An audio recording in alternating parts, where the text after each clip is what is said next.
배고픔을 아는 사람은 적은 것에도 만족할 줄 알며 병중에 있는 사람은 건강의 소중함과 감사함을 알며 고통 중에 있는 사람은 일상생활의 단조로움이 얼마나 값지고 소중한 것인가를, 일상의 그 무료함과 지루함이 얼마나 소중한 것이었던가를 알게 됩니다. 감사는 받는 것으로부터 시작되는 것이 아니라 현재 내가 가지고 있는 것들, 이미 받은 은혜를 깨닫는 것이 감사의 출발점입니다. 다가오는 주일을 우리는 맥주 감사 주일로 지키게 될 텐데요. 큰 일을 행하신 하나님께 대한 감사, 기적을 베푸신 하나님께 대한 감사도 중요하지만 다른 무엇보다 아무런 일 없이 너무나 평범한, 지극히 평범한 일상이 최고의 감사가 아닌가 싶습니다. 오늘 함께 나누기 원하는 사무엘상 25장은 감사와는 아무런 상관이 없는 듯한 말씀이지만 오늘 말씀을 통해서 지극히 평범한 일상이 얼마나 큰 감사의 이유인지에 대해서 말씀을 생각해 보고자 하는데요. 오늘 본문의 내용은 다윗과 나발의 이야기입니다. 본문의 이야기를 간단히 살펴보면 나발이란 사람이 있는데 이 사람은 양 3,000마리에 염소 1,000마리를 소유하고 있는 큰 부자입니다. 이 나발이 양털을 깎을 때 양털을 깎는 날은 그동안 양들을 돌본 목자들에게 그 수고에 대한 보상을 하는 날이기도 한데요. 나발이 양털을 깎는다는 소식을 들은 다윗이 군사 10명을 보내어 나발의 소유 중에 얼마를 받아오라고 지시를 합니다. 물론 무작정 받아오라는 것은 아니에요. 오늘 본문 7절 중간을 보면 나발의 목자들이 우리와 함께 있었으나 우리가 그들을 해하지 아니하였고 그들이 갈멜에 있는 동안에 그들의 것을 하나도 잃지 아니하였나니, 나발의 목자들이 다윗의 군대와 함께 있음으로 인해서 하나도 잃은 것이 없어 보호를 받았다라는 것이 그 이유였습니다. 즉 우리로 인해서 보호를 받았으니까 나발에게 있는 것 중에 얼마를 나눠 달라는 것입니다. 다윗의 이러한 요구가 어떻게 생각하면 무리한 요구일 수 있습니다. 일단 나발이 다윗에게 보호를 요청하지 않았습니다. 다윗이 우리 때문에 너희가 보호를 받았다라고 말하는 것은 다윗의 일방적인 주장일 수 있습니다. 더군다나 나발의 목자들이 다윗의 군사들과 함께 있었지만 우리가 그 목자들을 해하지 않았으니 재산을 달라고 말하는 것은 억지일 수 있습니다. 그래서 다윗의 이러한 요구에 대해 나발은 10절로 11절에 보면 어디 주인에게서, 즉 사울 왕에게서 도망친 종놈에게 내 것을 줄 수가 있겠냐라고 비웃고 있는 것이죠. 여러분, 나발의 반응이 부당하다고 생각하십니까? 다윗을 무조건 옳다고 생각하지 마시고 다윗도 모르고 나발도 모른다는 입장에서 생각해 보았으면 좋겠는데요. 누군가가 나에게 와서 내가 당신에게 해코지를 안 했으니까, 나의 군사들이 있음으로 인해 다른 공격과 침략을 받지 않았으니까 그 보답으로 돈을 얼마 나눠달라고 말한다면, 예, 내가 당신 보호 때문에 살았습니다 라고 하면서 순순히 돈을 내놓겠습니까? 상대방의 협박이 두려워서 억지로 내어놓는 것이 아닌 바에야 감사함으로 소유를 나눠주는 사람이 얼마나 있겠습니까? 이렇게 볼 때 나발의 반응은 정당하다 할 수 있습니다. 그런데 나발의 이러한 반응에 대해 다윗이 어떻게 합니까? 13절에 보면 다윗이 자기 사람들에게 이르되 너희는 각기 칼을 차라. 각기 칼을 차매 다윗도 자기 칼을 차고 400명 가량은 데리고 올라가고 200명은 소유물 곁에 있게 하니라. 지금 다윗이 칼을 찬 400명의 사람을 데리고 나발에게 쳐들어가는 것입니다. 다윗의 이러한 행동을 과연 정당하다 할 수 있습니까? 사실 나발이 뭘 그렇게 크게 잘못했습니까? 자기 소유를 나눠달라고 한 부탁을 거절했을 뿐인데, 근데 다윗은 왜 이렇게 가차없이 공격을 하려고 하고 성경은 또 왜 이런 다윗의 행동을 정당한 것처럼 인정해 줄까요? 얼핏 쉽게 이해가 되지 않습니다. 도대체 무슨 내용인가? 7절 말씀을 다시 떠올리며 오늘 우리에게 말씀하시는 의미에 대해 생각해 보려고 하는데요. 7절입니다. 내게 양털 깎는 자들이 있다 함을 이제 내가 들었노라. 내 목자들이 우리와 함께 있었으나 우리가 그들을 해하지 아니하였고 그들이 갈멜에 있는 동안에 그들의 것을 하나도 잃지 아니하였나니. 다윗의 이 말은 생각하기에 따라서는 억지일 수 있습니다. 다윗의 사람들이 나발의 목자들을 해하지 않았다라는 것은 당연한 것 아닌가, 힘이 있다고 꼭 해를 입혀야만 하는가, 그런 생각이 듭니다. 그런데 그것을 구실 삼아서 재물을 요구할 수가 있는가? 이것이 나발에게는 터무니없는 말로 들려진 것입니다. 그래서 다윗이 누구냐? 사울에게서 도망친 종이 아니냐라는 말로 다윗을 철저히 무시해 버린 것이죠. 하지만 바꾸어 생각하면 다윗의 사람들이 나발의 목자들을 해롭게 할 수도 있지 않았겠습니까? 다윗의 사람들의 형편은 결코 좋은 편이 되지 못합니다. 쫓겨다니는 입장이기 때문에 생계를 유지하기도 힘들었을 것입니다. 쫓겨다니는, 그러나 정권을 곧 차지할 최정예 특수 군대입니다. 600명으로 이루어진. 그런데 그런 형편에서 약육강식의 시대에 추위에 떨고 굶주려 있는 군대가 나발의 목자들에게 해를 입히지 않은 것은 사실 감사할 일이기도 한 것입니다.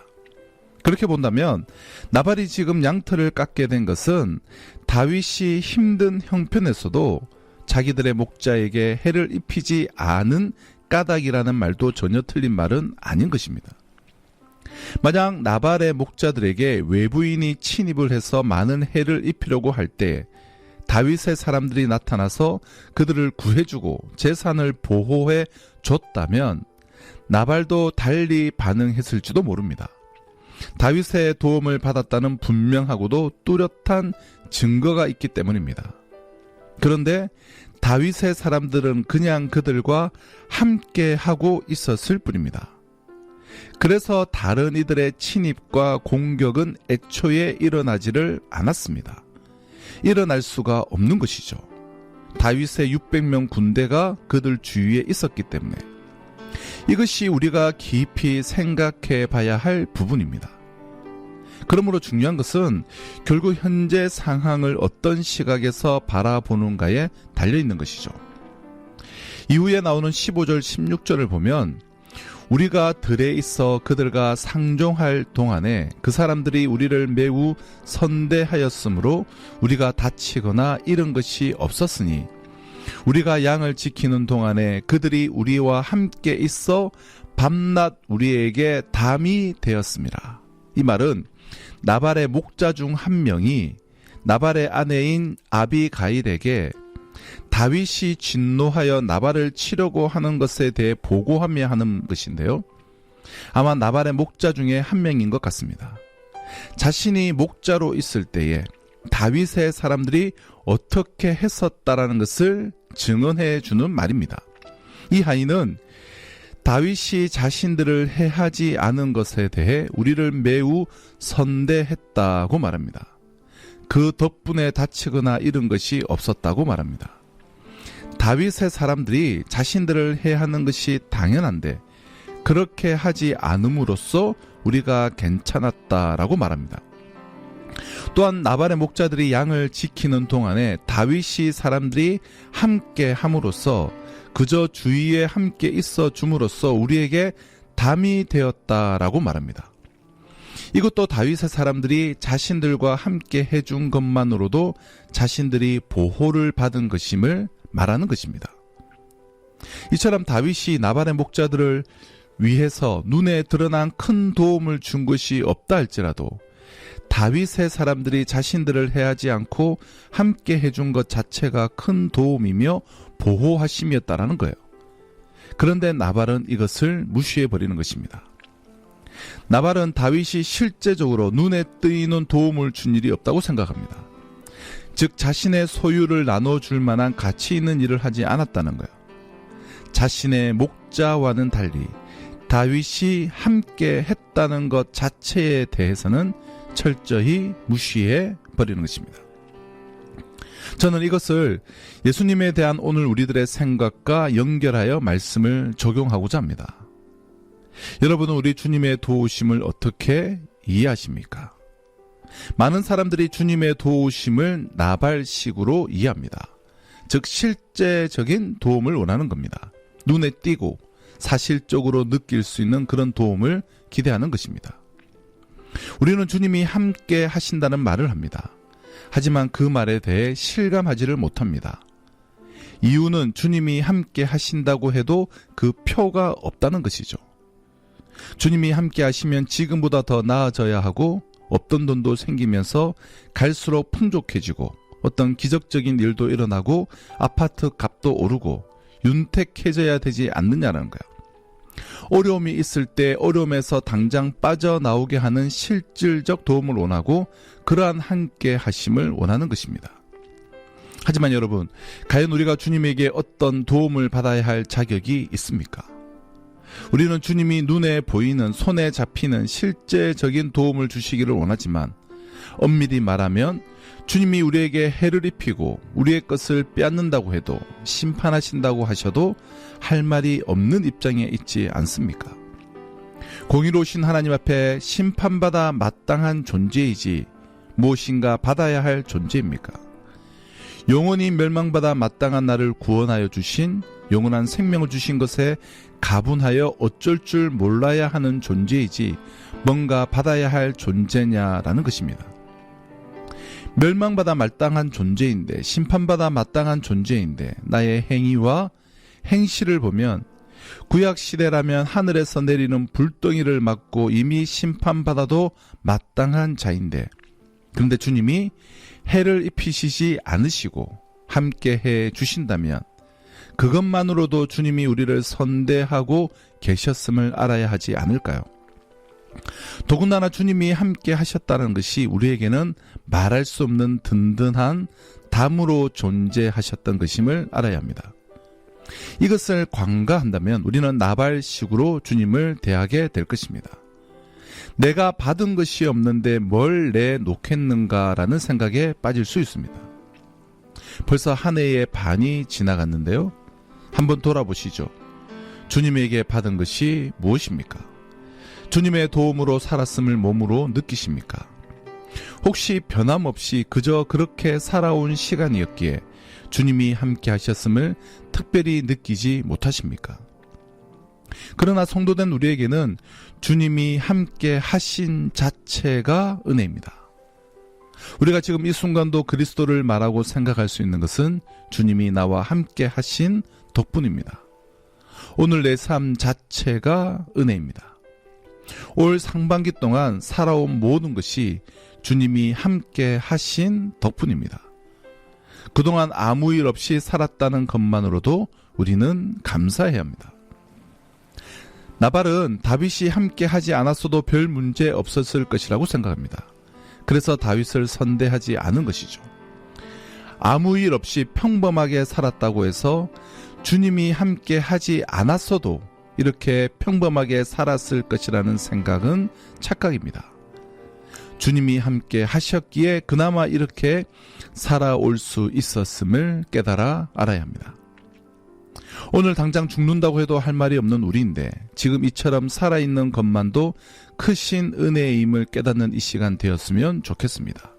그럴 때 내게 있는 것이 내 것이 아니며 지금 나의 소유된 것도 주님이 함께 하신 덕분이며 나를 선대하셨기 때문임을 알게 될 것입니다. 그럴 때 이웃을 향해 나누게 되는 것입니다. 이웃을 향해 사역을 통해 섬김을 통해 나누게 되는 것은 주님의 은혜를 아는 것으로 시작됩니다.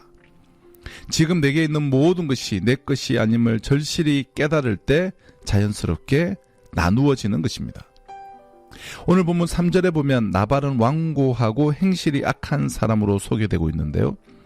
하지만 이것으로 나발이 마치 불량배 같은 사람이었다고 생각할 수는 없습니다. 성경에서 말하는 악함과 완고는 다른 차원의 말이기 때문입니다. 세상은 인간에 대한 도리와 규칙을 기준으로 해서 악함을 평가하지만 성경은 하나님을 기준해서 평가하기 때문입니다. 즉 하나님보다 자신을 더욱 의지하는 것을 완고함이라고 말합니다. 또한 하나님을 의지하지 않는 것을 악함이라고 말씀합니다.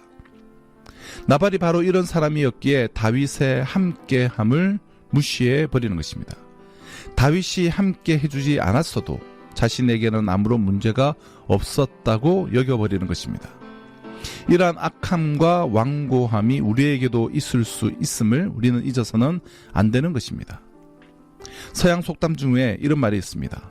가장 쉬운 수학은 내가 받은 상처를 계산하는 것이요, 가장 어려운 수학은 내가 받은 은혜를 계산하는 것이다. 우리는 서운한 일이 10년가도 잊혀지지 않으나 고마운 일은 열흘도 못 가 기억에서 멀어집니다. 여러분, 감사는 은혜를 받는 그릇입니다. 이 감사의 그릇이 클수록 은혜가 크게 임하고, 또 우리가 감사하는 그릇이 많을수록 은혜도 많이 임하는 것입니다. 주님이 함께 하신다는 것 자체가 우리에게는 말할 수 없는 복입니다. 주님이 우리를 해하지 않으신다는 것 자체로 우리는 이미 큰 은혜를 받아 누리고 있습니다. 당연하게 여기지 마시기 바랍니다. 나의 행사를 생각해 보십시오.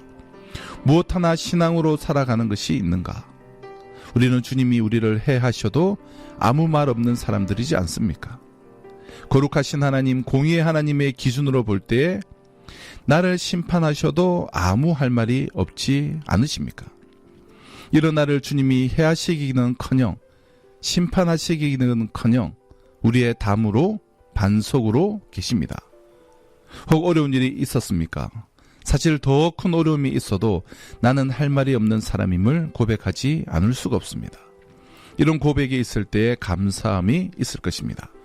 주님이 나와 함께 하신다는 그것만으로 성도는 든든하게 살아가고 있는 것입니다. 올 상반기 에베네셀의 하나님이 우리의 삶을 여기까지 인도하셨고, 남은 삶도 하반기도 여호와 이레의 하나님이 준비하고 예비하고 계십니다.